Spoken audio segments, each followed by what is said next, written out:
Hi there, Dr. Shelby here at Evolve Chiropractic in Woodstock. If you're having a lot of hip pain, you might have found that your hip flexors are not tight, but they are weak. So we need to start strengthening them. Now, you may have seen in some other videos that we've done a test to see whether your hip flexors are tight or are they tight and weak.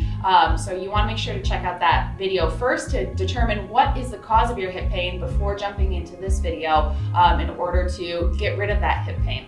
So what we're going to focus on today is strengthening our hip flexors in what is known as the lengthened position. Now, our hip flexors are part of a complex that is comprised of not only our deep core muscles, so that psoas muscle, but the muscle that comes into the front part of the hip, the iliacus, as well as all your quad muscles and your adductor muscles. So this video is going to focus on strengthening those muscles in the lengthened position. And all you need for this exercise is a wall or something to help stabilize you and a resistance band. So I'm going to be doing this a little bit harder. So with the resistance band, you either want it at shoulder width apart here, so that's going to be the easiest or the least resistance for you, or you can have it where your feet are together, and that's where I have it. That's going to be the most resistance for you here, okay? What we're going to be wanting to focus on is, as we're leaning against the wall, we want to be focusing on driving our knee up towards the wall, almost like you're going to be walking up steps, right? That's a main motion for our hip flexors, is to bring our knee up to our chest,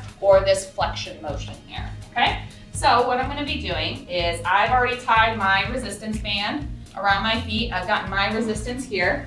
And again, you want to have starting with a good positioning here. So just slightly apart here. You can go just into shoulder width or just at shoulder width apart here. I'm going to be leaning against the wall to help balance me here. And all I'm going to be focusing on, like I said, is driving my knee up like I'm walking up here. I'm going to hold that for 5 seconds and bring it back down.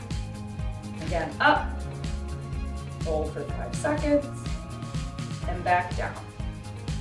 So you want to do this a total of 10 times, really focusing on squeezing the hip muscle or the psoas muscle and your quad muscle here. You can make this a little bit more difficult with some more explosive movements here. So instead of just bringing it up like this, what you're going to be focusing on is jumping into the movement here, and that's going to create more force for you. But again, just start on easy to really focus on activating those muscles in the proper form. Try this out, your body will thank you.